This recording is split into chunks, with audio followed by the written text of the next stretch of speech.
November 19th is recognized around the world as International Men's Day. It is a day to raise awareness regarding issues affecting men and underscore their salient contributions to society.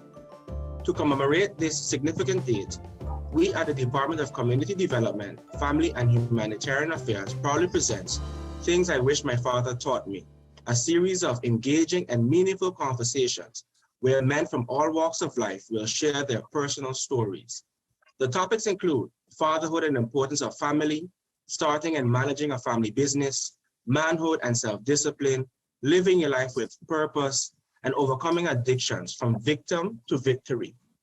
My name is Richnal Arundel, and on behalf of the Department of Community Development, Family and Humanitarian Affairs, I would like to thank you for joining us. Today, I am joined by several guests, rather leaders in our community, who will share their personal stories with you. At this time, I would like to thank our guests for accepting this invitation and ask them to briefly introduce themselves. So I would like to start off with Mr. Clifton Wilson. Thank you for accepting the invitation, and if you would be so kind to tell us a little bit about yourself. Thank you very much for inviting me. As you said, my name is Clifton Wilson, and it is an honor for me to take part in this forum. I am, I guess, the oldest one in the group, so my vision of things may be a little bit old-fashioned to some people, but I worked for 44 years with a company in management most of the time, okay? And now I'm retired, and I dedicate most of my time to assisting seniors at One Seniors Foundation, but seniors in general, I try to assist. That's my life story. Thank you so much. Thank you so much. And we have Mr. Rodney Davis. Hello, everybody. Yes, my name is Rodney Davis. I am currently working as a school social worker, but I'm also a life coach and a youth advocate. So that's a little bit about me. I'm happy to be here. I think this is a long time coming, and very excited to be able to participate. Thank you. Thank you. And we have Mr. Mauricio Dembrook. Hey, this is my first time doing something like this, so it's a real honor to be selected or approached to do this. My name is Mauricio Dembrook. I am a process control electrical engineer. I studied on St. Martin, Aruba, and in the Netherlands. Coming back, I did works at GB. I also run my own company and was for a short time also director of GB, temporary manager. I feel honored to be asked to be in this forum around these great people, and I believe that this is something awesome for the community at whole. All right, thank you so much. And I'd like to ask Mr. Hector Laguerre to briefly introduce himself, please. Yes, greetings to all ones. Many blessings to everyone. It's my honor to be here. Like my brother Bakari said, my name is Hector Laguerre, born in St. Martin of Haitian descent. So I have a background in pest control service, which is the business that my father, the late Mr. Laguerre, was doing. So I'm currently in charge and managing of that also. And I have some background in agriculture, which is my passion, which I love agriculture, with a little bit of everything in between. So you go see I'm like a handyman, a little piece of everything. So it's my honor to be here amongst you because, as I say, where the multitude of counselors are, there you find safety. So I'm acquainted with many of you on the chat. Maybe we haven't spoken much, but I know that all of us have a lot of wisdom to share. So it is a great moment and opportunity, and I'm blessed to be here. Thank you very much. All right. Thank you. Right. Thank you. Thank you. And then we move on to Mr. Wilson Laconte. Gentlemen, pleasure to be on this forum with you all. As introduced by Richnal Arundel, my name is Wilson Laconte. I am a son of the soil, born and raised in St. Martin. I'm a finance professional, been in the banking industry for over 15 years in commercial credits. And I am pleased to be in this forum to discuss with you about the various topics that affect us as men, and hopefully we can make a positive impact towards the men who are coming behind us. Thank you. Thank you. And last but not least, Mr. Sherensly Valise. Good day, everyone. My name is Sherensly Valise. What can I say? I'm born in Curacao, but raised on St. Martin ever since the age of 3. So St. Martin is what I know as home. A returning student from the Netherlands. My trade is actually interactive multimedia design. So I do a little bit of graphics, a little bit of videos, but I'm also an environmental advocate. And of course, I believe very much in the subject matter at hand, you know, fatherhood and what affects the male demographic in our society today. So I'm pleased to be invited here and to add to this discussion. Thank you. All right, excellent. Thank you all so much. I believe we are going to have a very dynamic conversation. And again, it is a conversation. All right, so speak freely, share your thoughts, weigh in on the subject matter, because the different things we'll be talking about, I believe that you will be able to resonate and maybe have some input, which would play a great role in empowering our listeners and viewers. All right, so don't be shy, because I know each and every one of you, and I know nobody here is shy, so I know we're gonna have a great conversation. I want to start off on the topic where it pertains to fatherhood and the importance of family. All right, many of us are fathers, many of us will be fathers, and I think this is a good discussion to have, because with fatherhood comes so many responsibilities. It comes with so many changes, personally, as well as within the relationship, as well as the way how your entire life will be organized and planned for the future. For some, fatherhood is an exciting time. For others, it is filled with anxiety and stress. I want to start off with Mr. Clifton Wilson and ask Clifton, what are some of the things that you wish that your father would have taught you about fatherhood and the importance of family?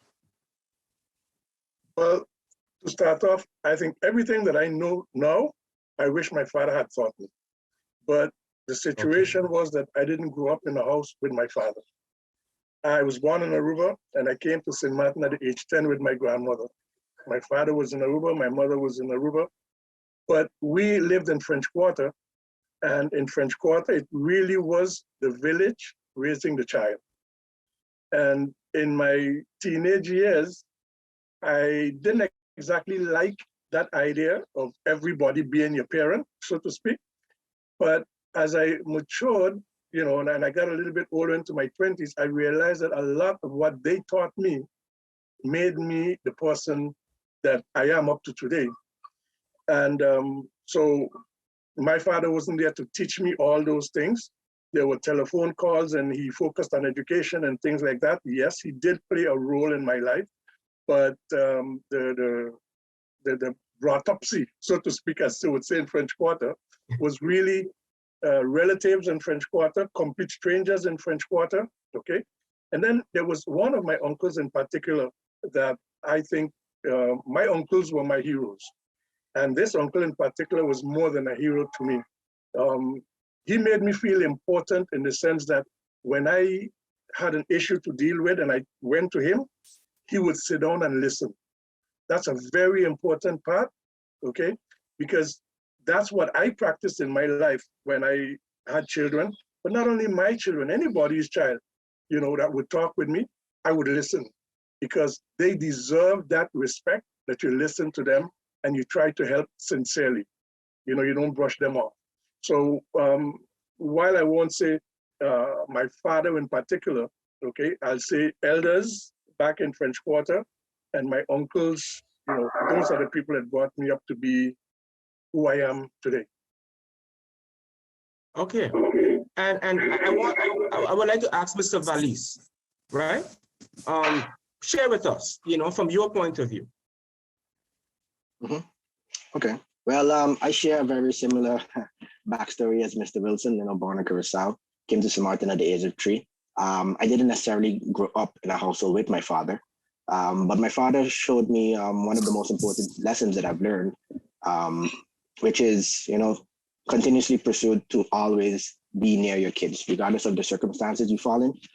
Constantly fight to be near your kids. As for the other lessons that I didn't learn from my father. Of course, I had different male figures in my environment, so my uncles, and different peoples in the community. Like you said, the village for me back then was, I also grew up a little bit on Statia, so my uncles and the people in that community. In St. Martin, it was the Ebenezer Sergeant Ward community, and these are the influences that kind of fine-tuned what I understood a father figure or the role of a father to be. And of course, later on in life, when I eventually became a father, I'm a father of 1. I learned a lot more. I actively taught myself a lot more. But then rekindling that bond with my father also helped. So even though he wasn't there in the initial years, later on, he did provide a very substantial foundation for me. I want to go a bit further, because it almost sounds as though you and Mr. Wilson have a kind of a similar experience, right? And I would imagine that, becoming a father, right, you were confronted with different scenarios and different experiences, which you were required to develop some skills, as it were, right? Please share with us some of those experiences, some of those skills with our listeners and viewers. Well, one of the most important skills that I've learned from really young growing up is the art of listening. Really and truly listening. As a father, listening is important. I learned that that's very important. But growing up, also listening for the cues, listening to learn, listening to absorb more information, because that is in essence what I feel or felt that I missed from my father. Those parables, those lessons that he would impart on, that a father should impart on their kin.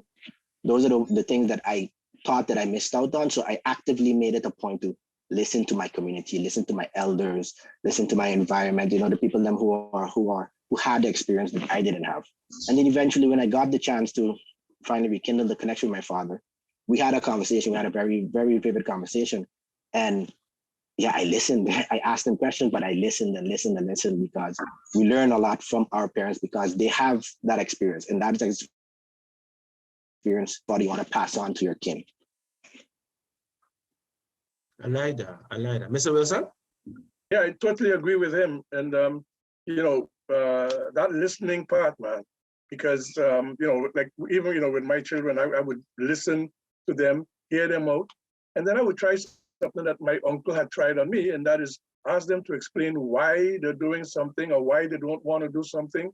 And then you try to guide them, But that listening part, man, I tell you, and conversations with my father, well, I always had conversations with my father in the sense that when he moved to New York, he would call often. And one thing that really I smile about when I think about it is I'd be in the dirt, you're playing in the dirt with your friends and stuff like that. And then your mother says, go bed, we have to go talk to your father. So then I'd go bed and you'll dress up as if he could see you. And you go to the radio where they were on the back street. And you'd sit down there and you're waiting for a call. And he would always call for me. He never called for my mother. He would call for me, and you go in this little booth and he'd go like, I'd go, hello. He'd go like, how is school? And I would tell him how school was going. He'd ask me a few questions, but then we'd have this talk, about what I want to do, what I'm doing, those kind of things. And that is the kind of thing that I do with my children up to now. Wow, that's powerful. That's really powerful, because it almost seems as though those particular teachings or experiences that you did not have, you all in turn created it for your child or for your children. Is that correct? Yes, that is correct. Wow, that's really amazing. That's really amazing. And besides that, is there any other area besides the communication part that you would have wished your father would have taught you about? Whether it's parenthood, whether it's about the importance of family bonds, leadership within the family. Please share with us. Feel free. Patience. Yeah, that also. Patience. If I can expound. Allow me to interject. I would say definitely. Yes, please, Mr. Denbrook. I have Okay. I have 2 little girls, 4 and 3, and I have a other little girl that's 10. I have learned patience. My father taught me a lot. My father was very, very, very involved in my upbringing. He more taught me things by nonverbal actions.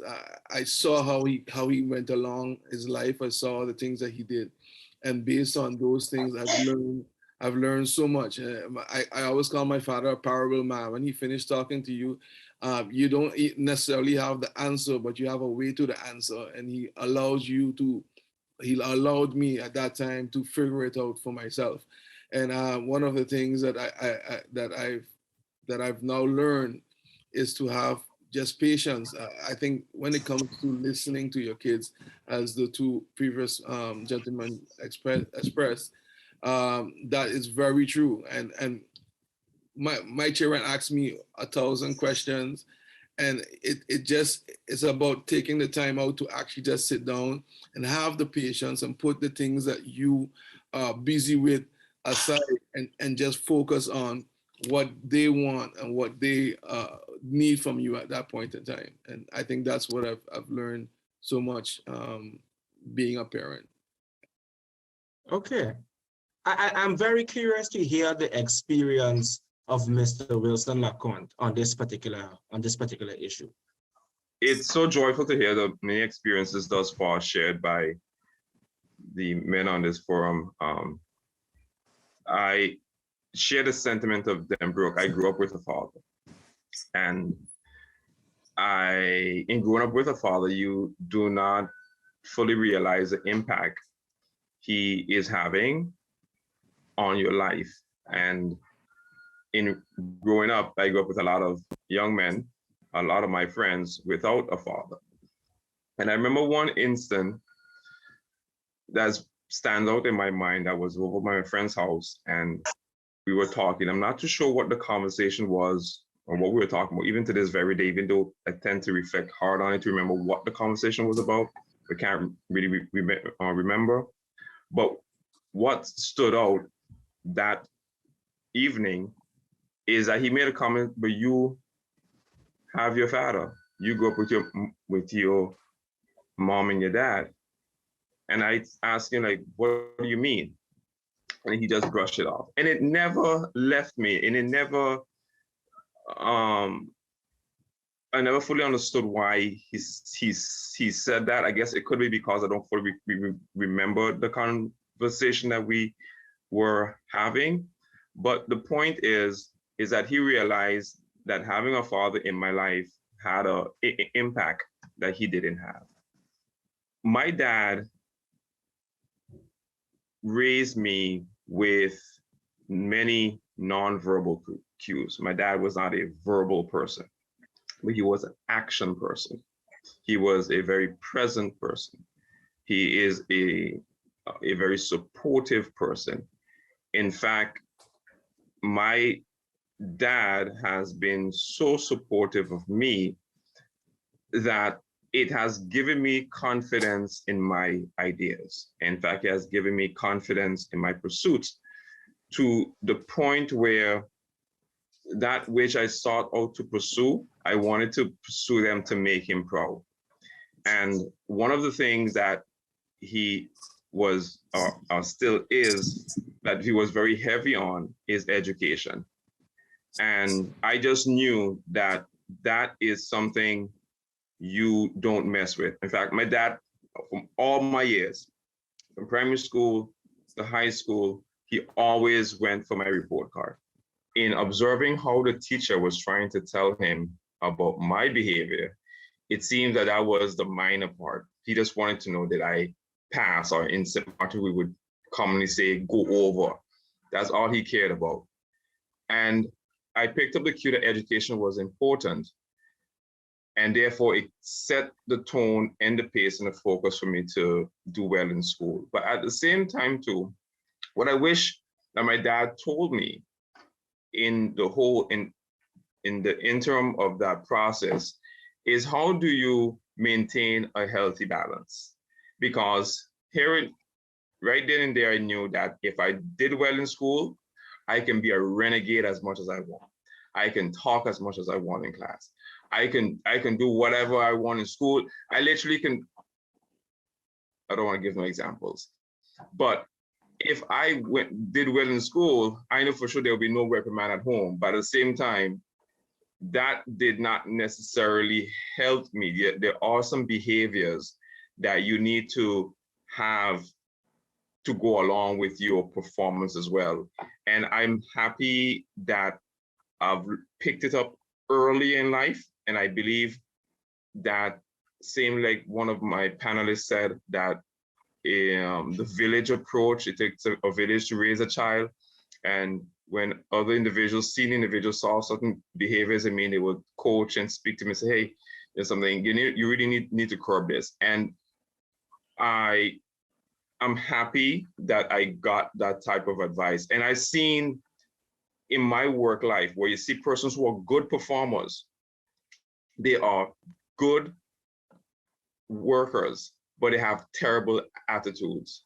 And I think that I could have been one of those who would have been a great worker, a good performer, but at the same time too, you don't have the attitude to collaborate with the type of performance that I had. So it tells me that one thing, either extremes is bad. And I wish my dad had given me that approach of a healthy balance towards good performance in school. So those are one of the pivotal moments that I look back, and even to this very day, that I seek to incorporate in my life, having a very wonderful balance with your performance. Your attitude counts a lot. That's a powerful perspective, and I like how you brought up your educational experience, because we know we have an educator, on the panel. So I would definitely want Mr. Davis to weigh in on this particular matter, of course, from his personal perspective, but also because of his professional experience, because his response is going to be the segue to the other topic in just a while. Mr. Davis. Okay, well, I don't want to take too much time. So I think Mr. LeConte was on point in pointing out that, morals and values and spiritual things and ethics and so on are very important as well. And so we have a lot of children coming to school, and the key focus, of course, is their academics. But as we know, we don't want our children not to be successful financially or academically or job-wise. We also want them to be productive members of our society, and we want them to be good people. So I take what he's saying very, very well, of course, because teachers and everybody in school always complain that that's a problem. We would like for our parents and community leaders to push that value as well, instead of just leaving it to the church or leaving it to teachers and so on. But to go quickly to my segment, right? I have to preface the answer to the question about what I wish my father taught me by saying that I genuinely believe that everybody on the planet, right? We do the best we can with what we know and the resources that we have, all right? And so my father was no exception, like everybody else here. I think my father was a good father. He was the perfect person, but he did endeavor to get his 12 children beyond the point where he was. All 12 of us, right? Even though there was only 8 of us that lived under his roof, we always knew that he did his utmost to take care of all of his children and to teach them what he had to teach them, right? The one thing I wish that he had known, he could not have taught us, because this is something that was not taught to him when he was growing up, was because, again, this was a man who was a lowly policeman when he was a constable. He didn't have a lot of avenues to progress in his career. And so he decided at a very early age to start a business. So even while he was a policeman, he was working. And I remember when I was maybe like 4 years old, he used to build coffins underneath the house. But by the time I was like 10, 12, he was owning his own marina and he was doing very well financially. And this man was a really talented entrepreneur. But what he had in his head was, you know what? I want my children to have a good education that I didn't have, and I want them to go further than I did. So he's thinking about us being lawyers, doctors, and engineers. And he didn't teach us anything about entrepreneurship or building generational wealth, which is something that's very important for families, right? So I wish he had taught us that, but I don't blame him at all. He knew nothing about that stuff. That's for us to learn and pass on to our children. Wow. So that's what I've set myself up to do, to get my children further than I did, than I was, because I think my father did his job, and we have to push forward and do the same thing as well, and push it forward. But to put a cap on it, that's the thing that I wish he knew well enough about to teach us. He didn't, so it's our job now as my generation to make sure that his grandchildren have that in place. And I yield the mic. All right, I love that. I really love that, because again, what I am seeing, and guys, you know, you can weigh in one at a time, of course. What I'm seeing is that those particular attributes and skills and experiences that one may have missed out on, right? Okay. That one may have missed out on, right? Is that you are now trying to offer that not only to your biological children, but children of the community who may not have, you know, their biological dad in their life, or rather present, you know, and fully present in their life. But I like the part when Mr. Davis talked about he wished his dad would have taught him about business and generational wealth and such, you know. I'm going to look into the direction of my brethren, Hector Laguerre, you know, because we know that he is currently operating a family business, which was started by his late dad, and he is carrying on the torch, all right? And he's been doing a great job at that. So I want, Hector, for you to, you know, despite, you know, the good relationship you and your dad have, I'm sure he taught you one or two things, but maybe there are some things that you wish that he would have paid more attention to in preparing you for this particular position. Tell me about it. Yes, blessings and greeting once more to all the brothers and sisters in the chat, and give thanks to the opportunity. So what I would have to say, what I would like to say about what I would wish my dad would have told me concerning the business that could have helped me be more prepared for this time, which I believe, like, you know, my dad was a very, how you say, person always on point. You know, coming from a background, my dad is a second-degree black belt. So you could understand the type of principle, the type of check and balances, making sure everything is queued. You know, my dad was a devoted Christian also. So in the sense, the principle of love, respect, not being a thief, you know, all of the different good qualities that it's supposed to have there. So, you know, I could have, honestly, my dad used to talk to me so much. And at a young age, sometimes I used to feel like, why this lecture is too much. So honestly, it's almost, it don't have much that I could say that he didn't say. But what I wish my dad could have taught me or speak to me about or help me be prepared for, which is something that I think would be very difficult. You know, seeing like for the past few years, you know, as a young man trying to handle a business, a new business, it was very challenging in the sense of pandemic, hurricane.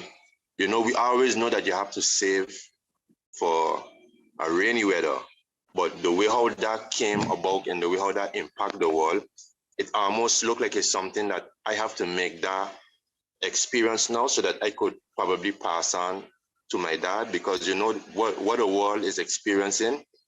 I don't think even in his time, we had Hurricane Hugo, we had Lewis, but the impact wasn't so rough, you know. And it's just something that I wish I had somebody who could have coached me into it, that now that I'm here, I could have probably did a lot better.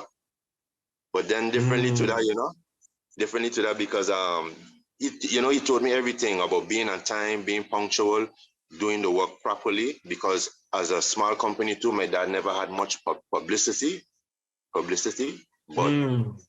we had a lot of clients. And the way how he used to sell his company is by doing such a good job that automatically people does the advertising for us, you know? So so I could see a lot of the qualities and a lot of the teachings that he taught me at a young age, you know?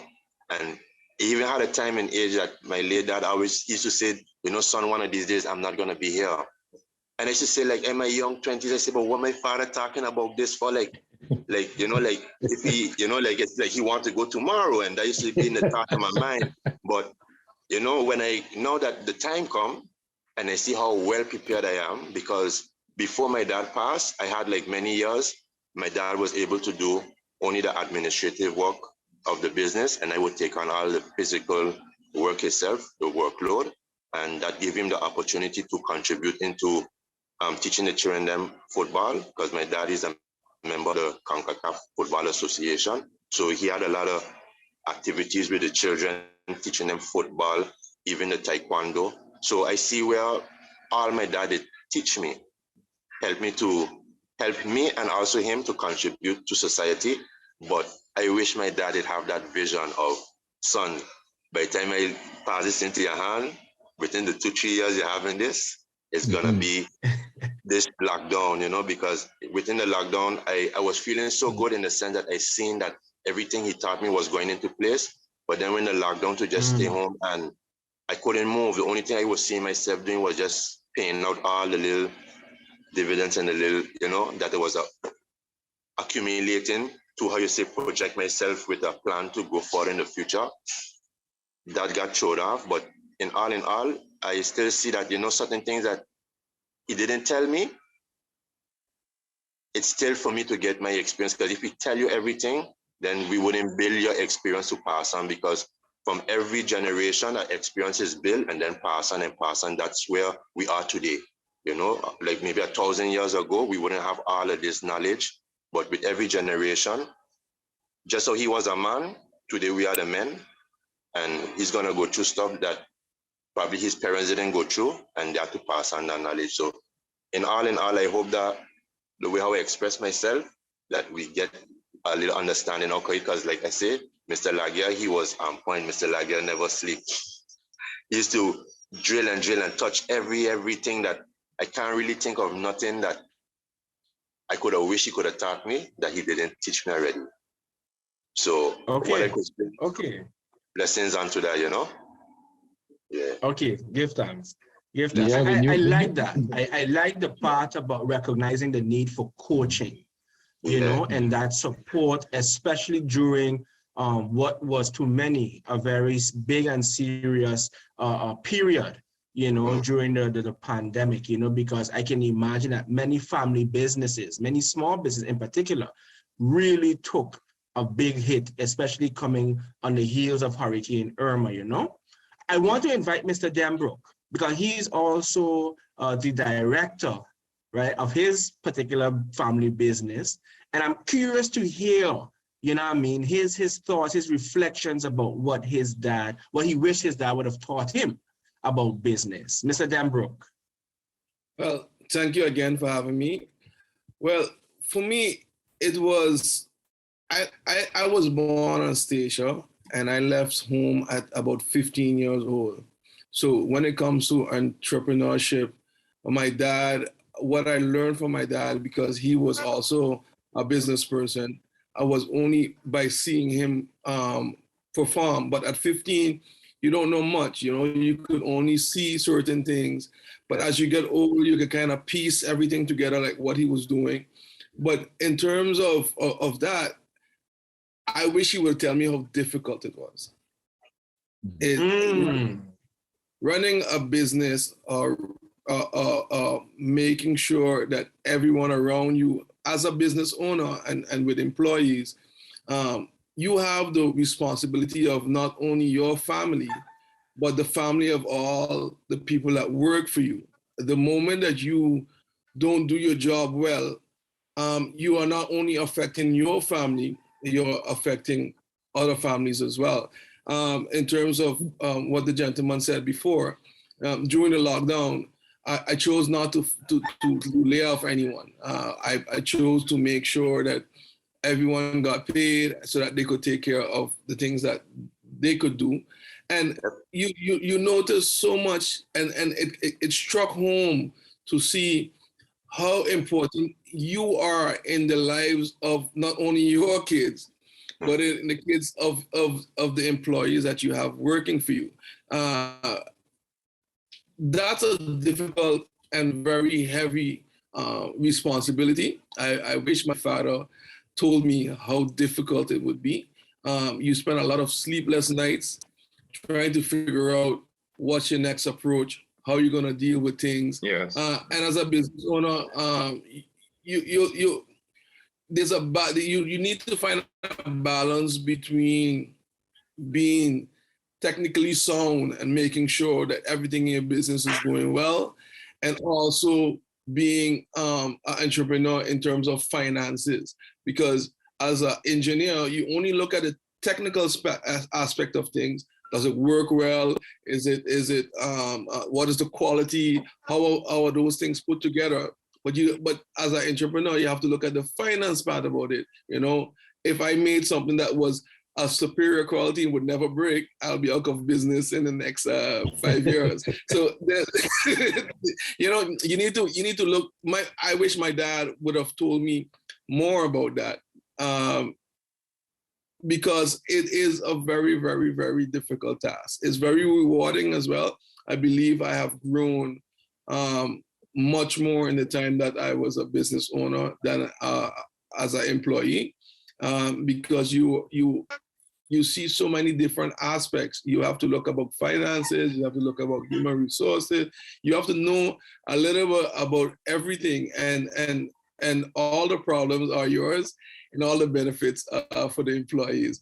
And I wish my dad would have told me how much responsibility being a business owner really, really was. And you know, something I want to get a bit more attention, right? If you could share, you know, both you and Mr. Laguerre, if you can share some of those personal victories, as it were, you know, because like Mr. Laguerre said that he wished his dad would have given him a bit more coaching, especially during those, you know, more difficult times.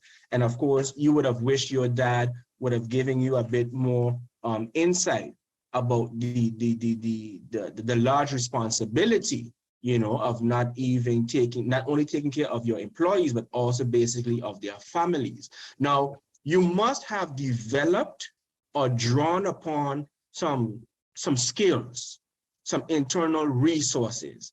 And I want you to share that. So whether it was you upgraded yourself, whether you sought counseling, share with our listeners and viewers how you were able, right, to meet that particular situation and rise above it. Let's start with Mr. Hector. Yes, greetings once more. And first of all, I would like to commend the virgin that spoke before me, because a lot of the things he touched, you know, I could relate to them very well, you know. So hats off to you, my brother. Thank you for explaining it and bringing it out, because knowledge is powerful. What I could say, with all, okay, you didn't prepare me for the lockdown and the way how to deal with it. So that was something new to me, to try, like the brother says, stay balanced and not to, how you say, destroy anything, but try to preserve, because, you know, destruction is not good. So, you know, try to maintain the clients, try to maintain finance, try to maintain employees if you do have the responsibility. That was like a real moment for me. But the gains I made, like, you know, like my dad, he started this business in 1986. And, you know, in those days, St. Martin was go easy, you know, you wear nice clothes, but you don't really have to wear a uniform, you know. And they had little fine tunings of the business that I incorporate, and you know, as a young man, you go, you get educated. So you read books, you book up on information outside of where you was getting your source from. So in the sense of my presentation, like, you know, we have I make an official uniform for the company now. Okay, and the products, like I upgrade my products.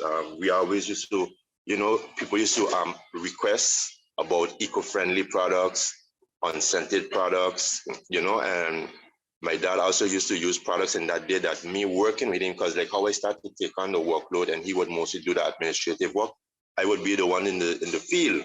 So you would be like the soldier in the field who could relate back to the general if the battle is stiff or if the battle is not. So within that process of time, I realized the chemicals that we was using at that time, they wasn't being efficient. And from there, okay, I give thanks before my dad went laid to rest. We was managed to make that transition where we start to use better products to give us more efficiency. So you could see by doing that also, I could say it did propel the company and allow us to get more revenue. And Okay. what else I could say? Like within the general scope of the work, I just make sure try to get the products that will give you the good service. Because like my brother said, you don't want to get a product that I spray you once and you never see bugs for the rest of your life again, because then you're not gonna be out of business. Out of a job, right? Yes, but I make sure get products that when I pass through, for sure for that month, that I guarantee you the service, you're supposed to get good results. Not that I come try spray and within 3 Okay. weeks, within a week or 2 weeks after you still encounter problems. So I would say the victory comes where, you know, it's still something that comes from my father that who makes sure wanted me to be educated, because certain things he didn't pass on to me, but because of being educated, you can go and read and further yourself. And once you're willing to go higher and go further and be better in what you're doing, eventually many things is going to fall in place. So I had a lot of victory when it comes to, how you say, evolving the company from one step to the other, but I still need to go further. So, you know, if anybody okay. add on top of that thing, you know, I'm happy to listen to what the brothers are going to say. I must interject. I don't make things break on purpose so I can make money, okay? I'm sure that but listen, I like this. I like this, you know what I mean? That's a good one. I like this because I want to put something in context. Here we have two young businessmen, you know, managing their own companies and such, you know, living according to a particular vision for themselves and for their family. Right. But you know, gentlemen, what we have noticed, or rather, it's rumored that on St. Martin, many young men don't seem to be as ambitious, don't seem to be as motivated, you know, as some of us would like them to. That this generation is exposed to so many different opportunities, right? And I'm going to say opportunities because of communication, because of access to, you know, different sorts of information. But what I want to know from you, right? Because, you know, again, with the Hurricane Irma, with the COVID pandemic, we have so many persons living in fair conditions, unemployment, and so forth. I want to look at Mr. Wilson LeConte, you know. Mr. LeConte, when it comes to finding your purpose, okay, and living with passion, okay, I want you to share some of the things that, you know, you've come in contact with, and of course, what you wish your dad would have taught you about this particular area.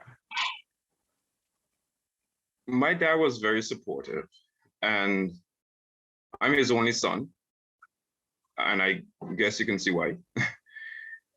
But besides that, he was a very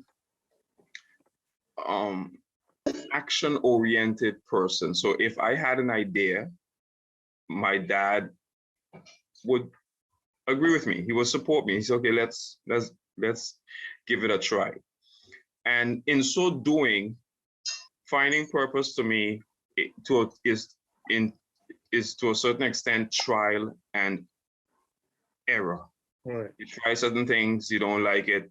You try certain things, you kind of like it. And in certain expect, you end up in circumstances or in situations and you realize, I really do like this type of situation, and then you pursue it further.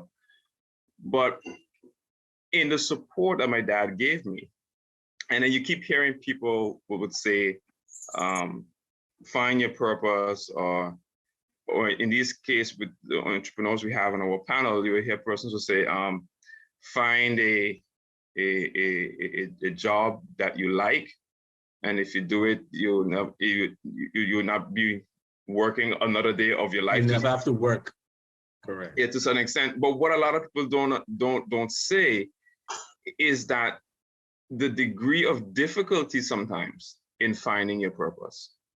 Sometimes purpose may just be an ideal that you have in your mind that you hold on to. Sometimes purpose is something that you stumble onto. So however you find it, it's sometimes challenging. And you would ask some students, it's okay, what do you want to do when you finish school? And scanning back in my mind, 80% of the students that I graduated with in high school are not doing what they say they wanted to do when they finish school. Because life gives you certain curves that you didn't expect. And you didn't expect how steep they were. You didn't expect how challenging they were. And I wish that my dad had told me how, hey, it is hard, and just accept it. And don't try to find an easy way, because sometimes in finding our purpose, it doesn't necessarily mean that it's easy. It means that you have the tools and the personality and the disposition to deal with the extremes that comes with your purpose. And many persons have found their purpose, but they have now come to realize how difficult it is. So that's why they choose not to fulfill their purpose. And we fall back on that proverbial saying that many are called, few are chosen. And when they realize that what they're called for, this is hard, now I'm not going to do it. And I wish my dad had expounded on how hard it is. It's hard. And if you get comfortable with how hard certain aspects can be, you will be better prepared to manage the uncertainties that comes with what you are responsible for. That's powerful. That's really powerful. Mr. Davis, I need your thoughts on this particular matter, Mr. Davis. Okay. I'm glad you asked me, right? I actually wrote an article on this thing on my blog. I agree wholeheartedly with what Mr. Lacon just said, right? The difficulty of it is what a lot of young people don't appreciate, right? And he said that sometimes it's difficult. I would go as far as to say that 100% of the time it is going to be difficult. You cannot find your purpose without a high degree of difficulty, right? So for a lot of us, it starts out with an interest, right? Yes. And you're interested in something and you try it, and there's something about that activity that speaks to you and tell you, this is something that I like. But to get from where you are, where it's just an interest that you like, to the point where you could call it something that you master, where you hone your skills and develop mastery of it, takes self-discipline, takes hard work, takes resilience, takes perseverance. And so you have to hone your craft for years, right? We hear a lot of people talk about people who they heard nothing of, and then all of a sudden they become an overnight success. And these people would get up and say, yeah, I started something last year and look at me now. But they don't tell you about the 10 years they spent in the trenches, honing their craft, failing and getting back up, trying something and succeeding. You see, when we were going to school, we were taught that failure was a bad thing, right? And nobody tells you that in business and in life, you have to fail your way to success, because you're going to try something and it might totally fail, or it might need a lot of improvement. And you just have to take in the information that is coming from that and tweak it and go again and tweak it and go again. And the businessmen that are on the panel can tell you, right? Business is iterative, right? You're gonna have the what you have now, and then there's gonna be a 2.0 and a 3.0. You always have to be upgrading what you're doing. You cannot sit on your laurels. You always have to be honing your craft and making it better. So I just wanted to throw in my 2 cents on that, and before the others weigh in, that the part that he spoke to about hard work and perseverance and it being difficult, it's a necessity. But if you have the mindset for it, yeah, right? There's a guy that wrote a book named Scott, I think it's Scott Peck or something like that. His name was, and I remember he said that the problem that we have is when we expect something to be easy. The minute you set your mind and you know that it's going to be hard, and you expect it to be hard, and you take up the challenge, that changes everything, because you already know now that, okay, this is a fight that I'm going to have to fight through. And if I take up that challenge and I enter into it knowing that I'm going to have some hard times doing it, all of a sudden your whole mind shift change and you begin realizing, hey, when the hardship comes, it doesn't throw you off because you expected it, right? And the next day you could get up and say, I conquered that piece. What's next? Bring it on, right? So to me, it's a mindset, and it takes time. And like I said before, a lot of hard work and perseverance. I yield the mic. Okay. I would like to Wait, just before you go in, I want to hear from Clifton and from Sharensley. And there's a reason why I want to hear from these 2 particular gentlemen, but we only have about 4 minutes in this particular segment. So I want Clifton to go because, you know, Clifton is really a community man with active with volunteerism. So tell us something about you living with your passion, finding your purpose, Clifton. And then, of course, you are very active with seniors and such. Yes. You know, and that's what I really want you to just, you know, spend some more time on, about your active volunteer, because that seems to be your purpose. You are very passionate. Anyone that knows Clifton knows that he's very passionate about these particular matters. Well, that's something I decided before I retired. I said, when I retire, I'm going to spend time with seniors. And I'm really grateful for the opportunity to be able to spend time with them. But we're running out of time, and I'd really love for Sharensley to get in and say his piece. All right. Thank you. Give thanks. Sharensley. Yeah, I'm saying more and more than me and the senior have followed similar paths. I'm quite, active. I was quite active in the volunteerism world also. But to bring it back to my father, when I reconnected with my father later on in life, he kind of gave me, like the gentleman said, he gave me insights into the trench wars he had to go through before he became a stable gentleman in his community, and especially for his family. And he really, really instilled in me the fact that, look, everything around you keeps changing. And if you're not changing with it, you're gonna get left behind. And that's definitely something that I took with me, because again, I was one of those young men coming out of school thinking, I don't know what my purpose is. I'm gonna just see how it goes. But then later on, you realize where your strengths lie. You realize, you look at other people around you, your role models and such, and you realize, okay, well, they're doing this because this is what their heart is into. So what is my heart into? And then I look back at my father and I realize what he said, keep changing, keep evolving, keep adding on with your knowledge base. And I did that. And I came to realize that, the passion that I have for, creativity, for structure, for all of that, I can add it to something that is important to my environment and my community. And then I realized, wait, I love my environment and community, so let me pursue that. So with my father's guidance and with his, his lesson that just keep changing, keep evolving, I realized, I could add to that in my own life and discover my passion for that. And that's what I've been doing since, pursuing my personal passion in environment and in community. So gentlemen, at this particular time, let's discuss some of, your hard-earned experiences, and I want to convert that into strategies, right? Whether it is maintaining the business, whether it is living your purpose, whether it is fatherhood. Let's have that discussion. We only have a limited amount of time, so I'm going to get out of the way, right? But I want to start with Sharensley. Sure, Wesley, as a young father, as an environmentalist, let's start with being the young father, the new father. What strategies, what tools, what advice would you give to your, let's say, 16-year-old self about fatherhood and the importance of family? Let's start there. Well, thank you. Let me see.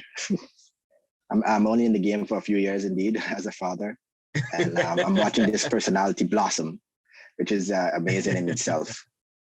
But I would tell myself to to stay the path that you're on and be that listening ear, be that gentle voice, but that listening ear and that voice of reason, especially being the father figure and having that role in your family. You definitely and this is coming back to what we said earlier. One of the things that my father didn't teach me is that your role as a father in your family is the stabilizing force. So you have to be that one to maintain that stabilizing force and make sure that your family path is the right one, or at least your family path is a progressive one. So I would definitely tell myself to, be calm, be patient, make sure to maintain that listening ear, and also put every experience that you've gained, even the losses, even the failures, put that to a lesson. Develop that and convert that into a lesson. And then if you can share that lesson, share that knowledge with your family, with your extended family, because your community, your environment, all of those add to your family, add to the benefits of your family, and you add to the benefit of other people's family. So that would be my strategy. Take everything that you've heard, everything that you've experienced, convert it into knowledge or extract the knowledge from it, and then pass it on. Yeah. That's important. I want to hear from Clifton, because Clifton's shaking his head in agreement. So I want to hear from Clifton. I want to say, just to Rensley, I've heard him talk through the years. Really proud of him, because he reminds me a lot about me, and the things that I keep trying to do. But I want to say something about fatherhood that some of us may overlook. The child doesn't necessarily have to be your child for you to take on a fatherhood role with that child. It may be a stepchild, but it could also be a neighbor's child or some youngster that you see. And sometimes an adult that you see that needs some guidance that you can offer, you offer that. Because what happens a lot of times is we would ignore that opportunity to teach, okay? And what I would say to a 16-year-old Clifton is that same listening ear that my uncle gave to me, I have to give it to others. Because sometimes, somebody go like, I have a problem. What's the problem? I think I want to, well, don't do it. They're not listening to what you're saying.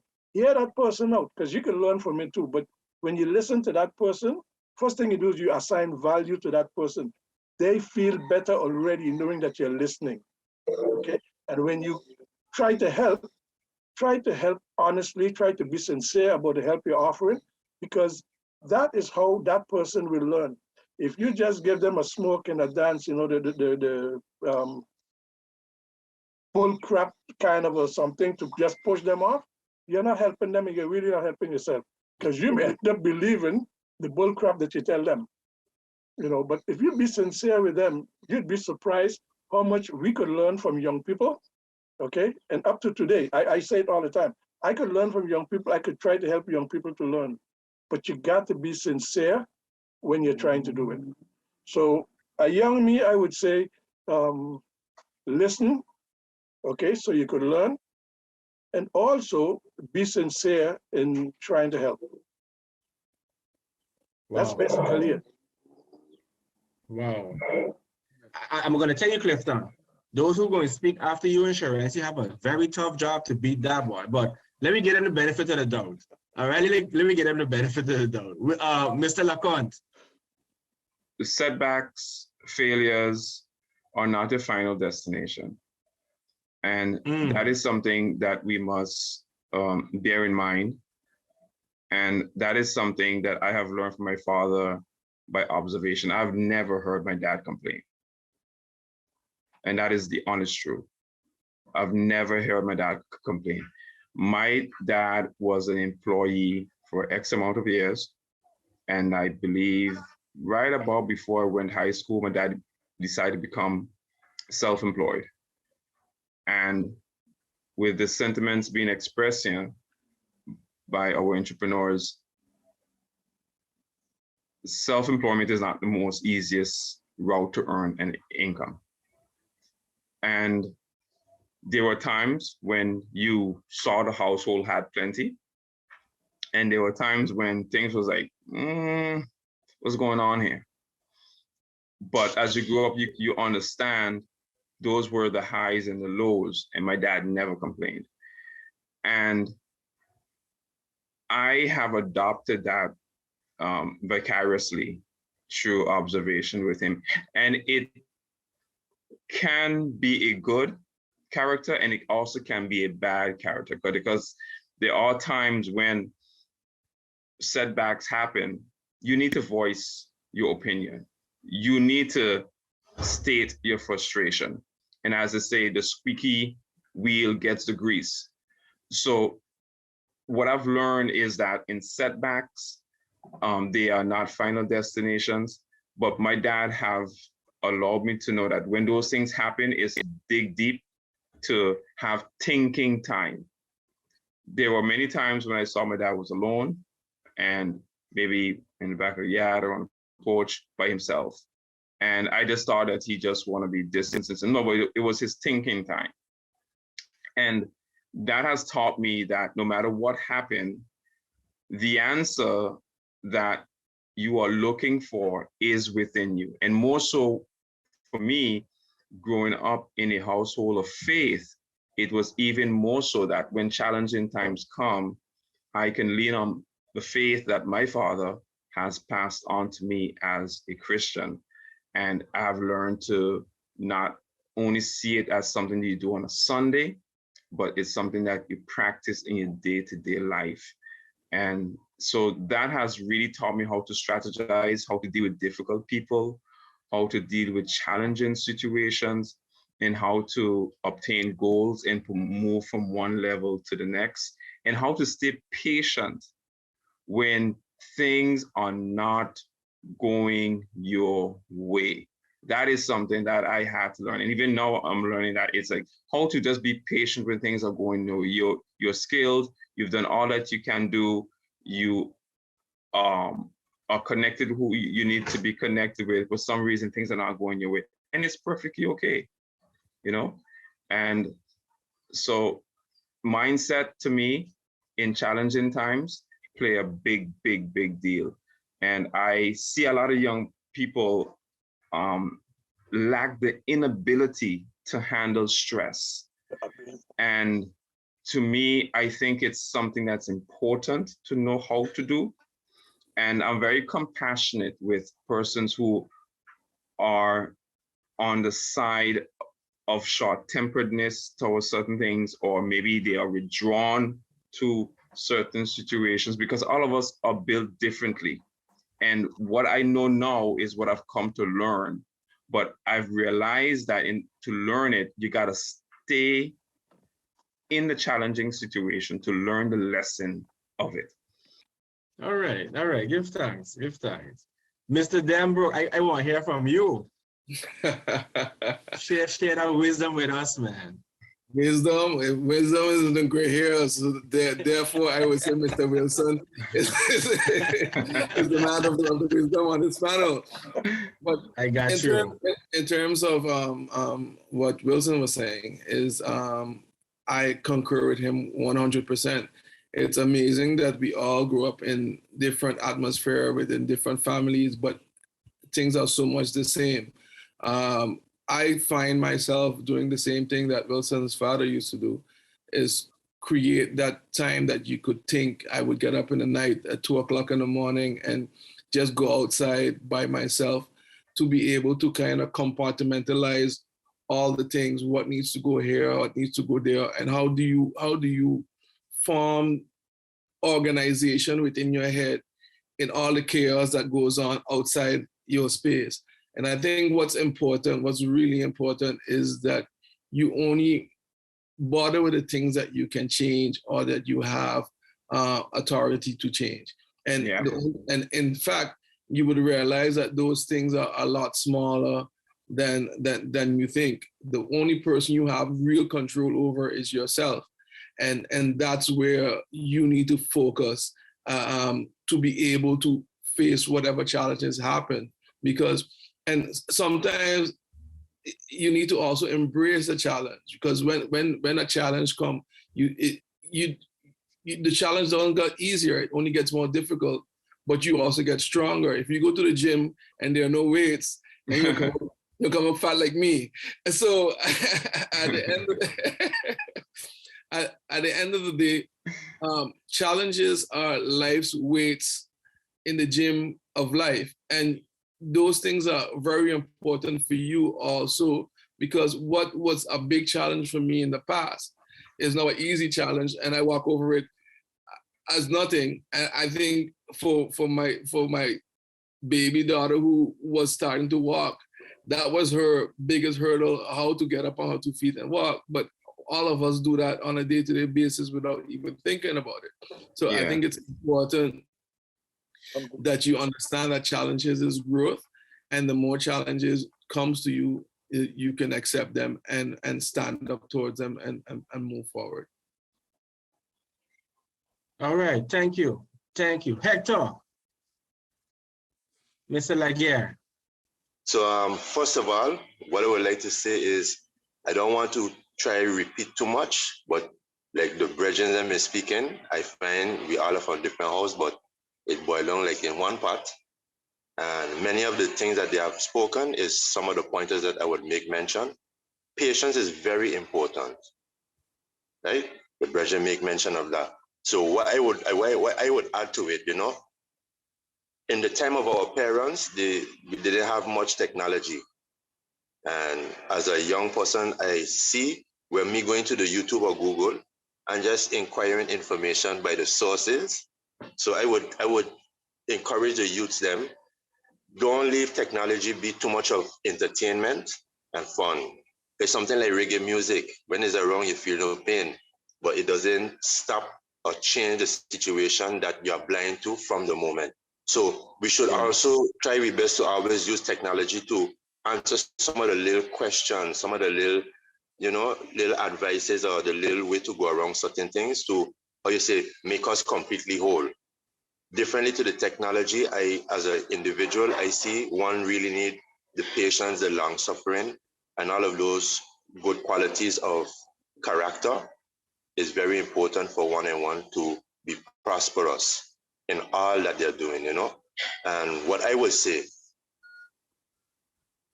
the thing that I wish my father would have told me, I get a lot of the answers I'm here today, So I commend the brothers, them, yes, man, honestly, Wow. Because in hearing and listening, it give me answer, it give me things that I wasn't watching it from a different point of view. And he's not here with me now, and he when he was there, he didn't speak those things. But now we here as men within our respectful right, our timing in this hemisphere that we live in now, and the experience and the things that we're seeing, and just listening to all of us, because many of you I'm very acquainted with you, and listening to all of us speaking and giving our input is like a lot of the questions and a lot of the hope and the answers that I would have loved that he would have been there to explain me or told me in the time that he had. Is we're getting it now. So it's like I said in the beginning of the program, in a multitude of counselors, you find safety. So where, no human being is really dumb. But when we gather together for the right purpose, for the same fun. We are here conversing and reasoning and sharing our experience to bring our enlightenment to all of us, So basically, the only thing I would add to it, from my perspective, because the brothers, them have, all of you been touching and hitting the nail on the hammer, hitting the nail with the hammer, and I think you don't got no more nail to hit. So we're gonna start beating the wood now. So I just gotta say, we could encourage and incorporate technology. For a short example, I learned how to graft fruit trees. I put 3 different mangoes on one tree and all of that. I didn't learn it in school, but I went on YouTube and I saw it. And by seeing it, I started to say, but I have to do this thing. So, with the YouTube, I went and I got a book And I went to conferences, and with the computer and the YouTube giving me the visual example how to do it.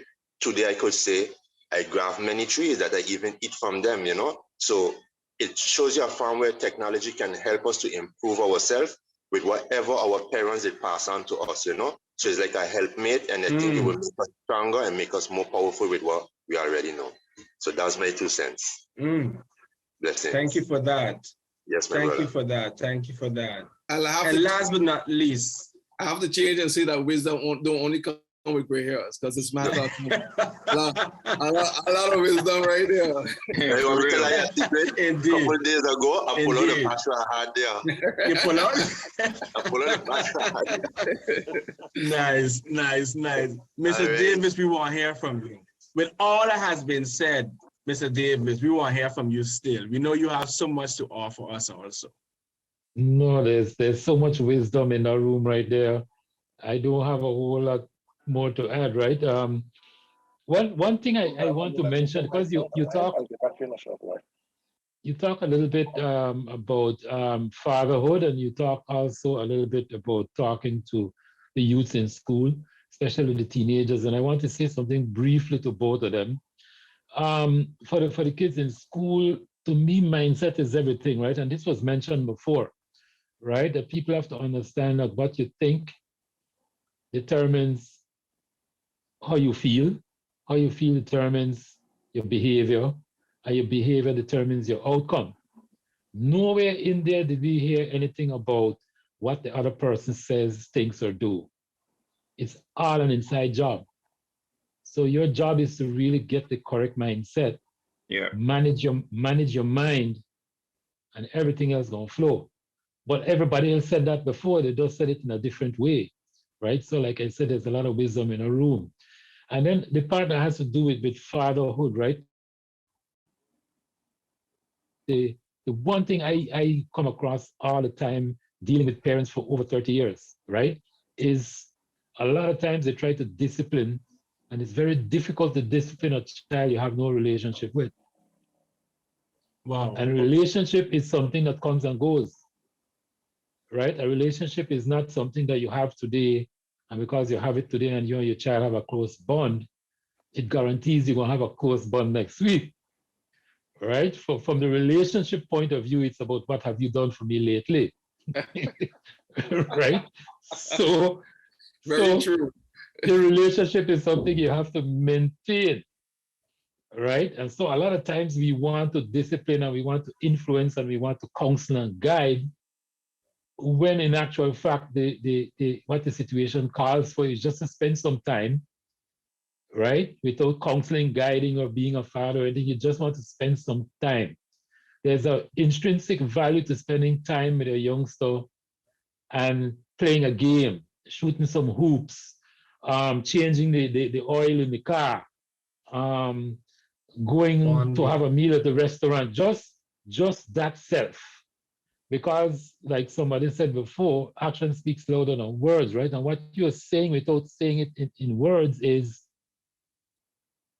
you worthy, I like you, and I see you, and I hear you, and I want to be with you. You're not saying it in so many words, but your behavior is saying it. And if you could maintain that week in, week out, I guarantee you're not going to have a discipline problem, ever. And I yield the mic. All I want to ask is if I can be able to talk to this panel every time I have questions.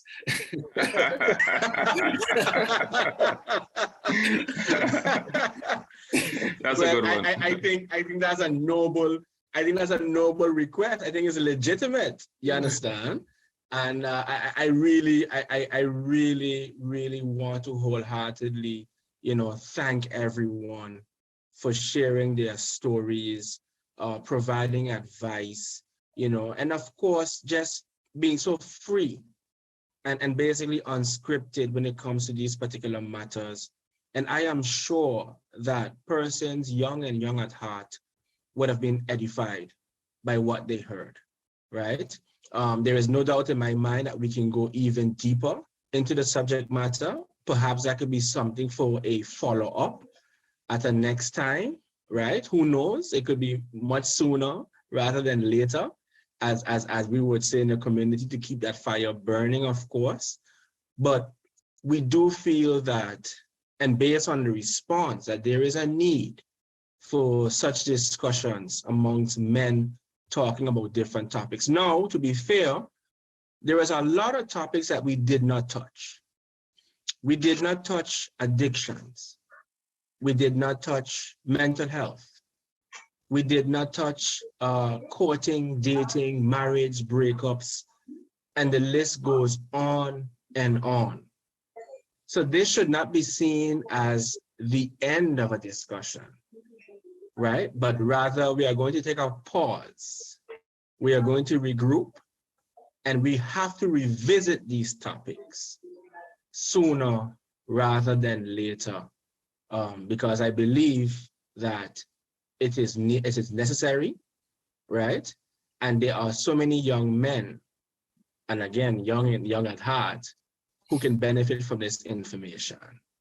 You see? So at this time, I just want to invite everyone to give some closing remarks to this particular segment before we officially wrap up. So let me start with the most senior in the group, which is Mr. Clifton Wilson, and then we're going to work our way forward. Mr. Wilson. What give me away, the beard? Because I can cover those. No, you give yourself away. I want to say it really was an honor, sharing some time with you gentlemen, learning from you, hearing the different topics that you younger people have to deal with. Okay, I dealt with them long in the past, but not as intricate as you guys have to deal with them, because you're going to meet new situations every day. Okay, and as long as you're working, that's going to be so. But I run into new situations almost every day, dealing with seniors, because sometimes I have to put on my seniors cap and just make noise on behalf of seniors. You guys are going to be up here one of these days, and I hope some of what I'm doing is going to make it easier for you when you come up to this age. So when we're asking for help, really come out and help us, because you're going to be helping yourself eventually. But thank you very much for the opportunity to share some ideas, with you guys and to learn from you guys. And I don't like to pick people out, but I will pick on Sharensley and say, brother, keep up the work that you're doing, because I'm really proud of the work you're doing. Okay, and yeah, you got a youth to take care of and to look up to you. You got to be that role model. And if you can be a role model for a whole lot more, and this goes for the whole panel, you can be a role model for all the youngsters coming after you, and even some of those who would be maybe more advanced in age than you. Do it, because it is necessary. All right, thank you. All right, thank you so much. Mr. Davis. Yeah, to keep it nice and short and sweet. A lot of wisdom in the room, as we said. I want to acknowledge Mr. Mr. Laguerre. I knew his father very well, and this man carried himself with such dignity. I had a lot of respect for him, and I was quite disappointed and when he passed, because I didn't know that he was gone for a little while. Just the way how he carried himself. To make a long story short, I am going to hold myself accountable to the panel and to the leadership of the panel. I think this is a long time coming and overdue.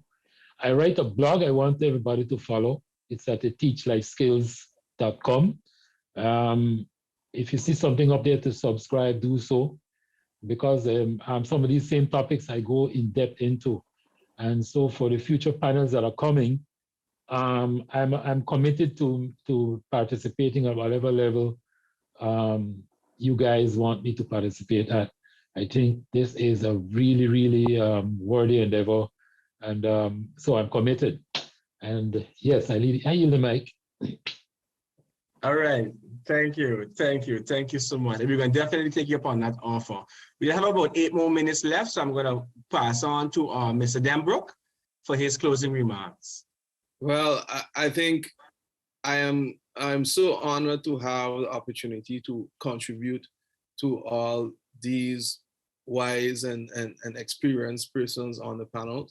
I believe that this project in itself is a very, very good one in terms of assisting the youth and giving them the knowledge that we have taken so many years to build, that they could have it within, I guess, within an hour time, a lot of understanding of the things that we have experienced in life. So I think, in essence, I must commend the persons who were involved in this project, and must thank them greatly, because this, I also have a teenager in my house, and I believe that this is important for him as well, to see and understand and be able to have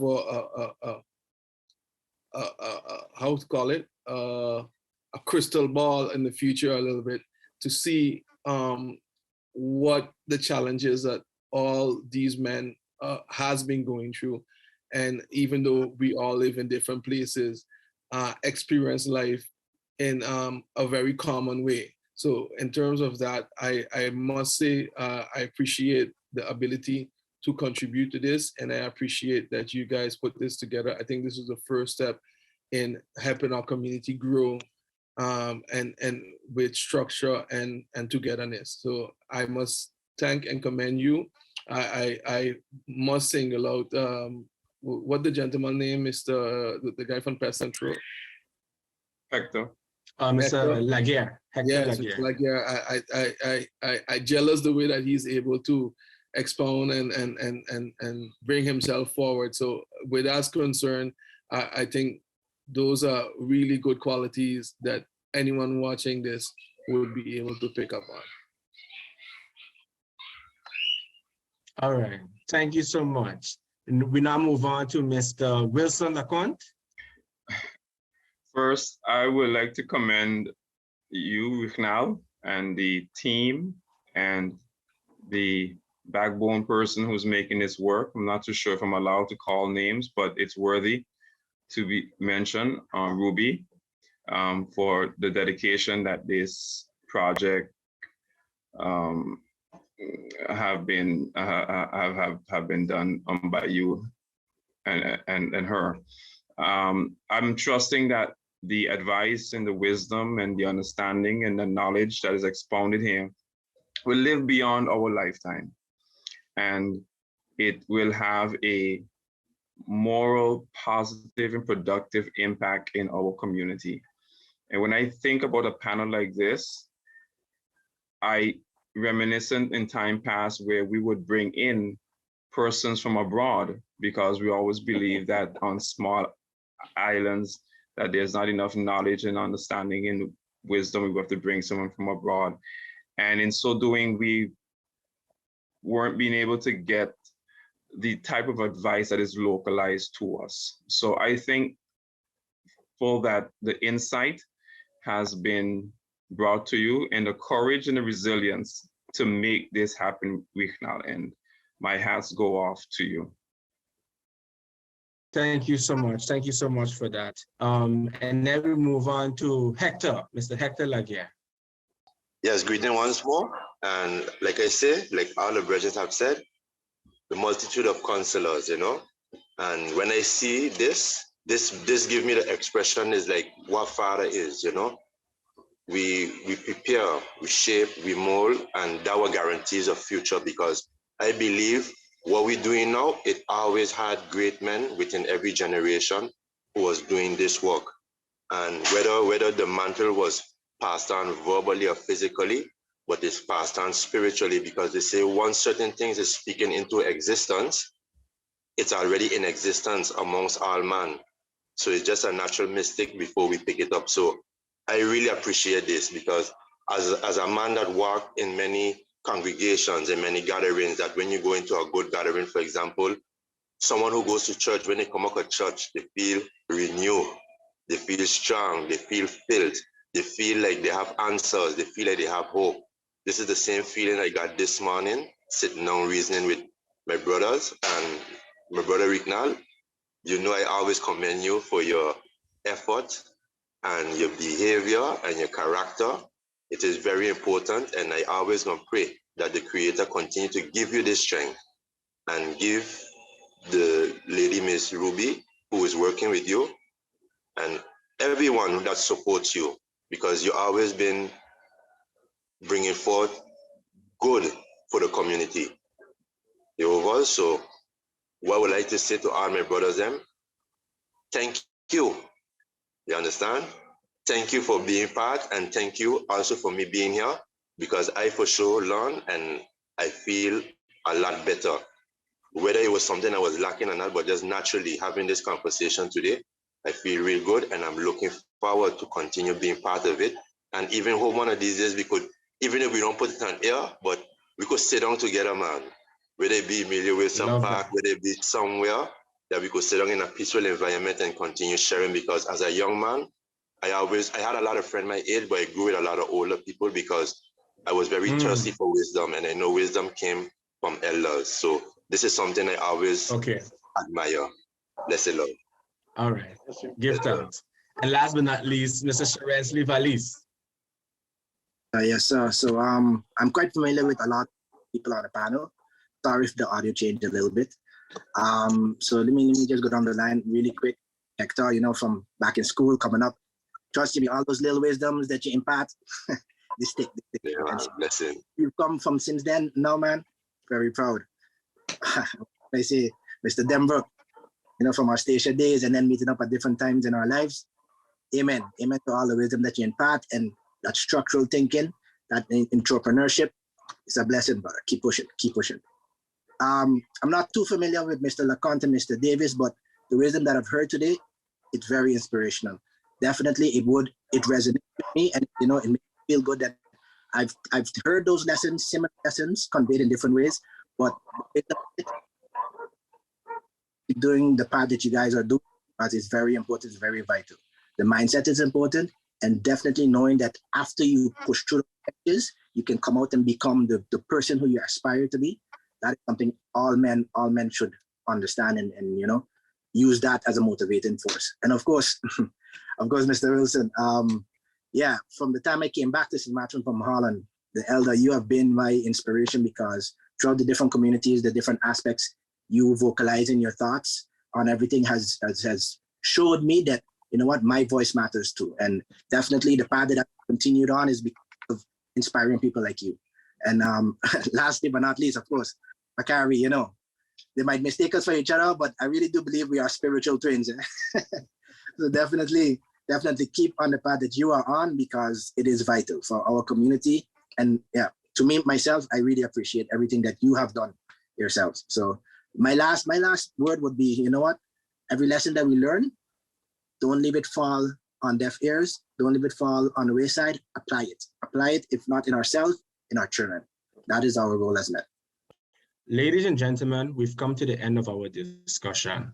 We would like to thank our special guests for sharing their personal stories with us, and of course to you, our listeners and viewers. We do hope that you found today's discussion informative as well as entertaining. So from all of us at the Department of Community Development, Family and Humanitarian Affairs, thanks again for joining, and until the next time, be safe, be well, and take care. Bye-bye.